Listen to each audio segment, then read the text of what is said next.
10 ఏళ్ళు చంద్రశేఖరరావును చూసిర్రు. ఆయన ఏం వెలగబెట్టిండో తెలంగాణలో కనిపిస్తుంది. 69,000 కోట్లతోని రాష్ట్రాన్ని అప్పచెప్తే 7,11,000 కోట్ల రూపాయలు అప్పు చేసిండు.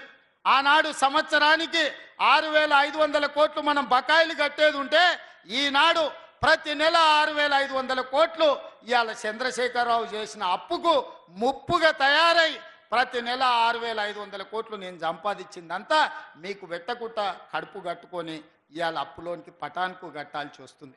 ఇవాళ సంవత్సరం తిరిగే లోపల ఈ 13-14 నెలల 75,000 కోట్ల రూపాయలు చంద్రశేఖరరావు చేసిన అప్పుకు నేను ఇవాళ మిత్తి కట్టిన. ఈ మిత్తి ఇవాళ ముప్పుగా తయారయ్యి మనల్ని మొత్తం తినేస్తుంది.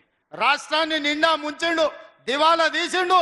దివాలా తీపిచ్చిన రాష్ట్రాన్ని మనకిచ్చిపోయి ఆయన ఫామ్ హౌస్లో వండుకున్నాడు. సల్లంగా ఎప్పుడన్నా ఎట్లున్నారని మీ దగ్గరికి వచ్చిండా?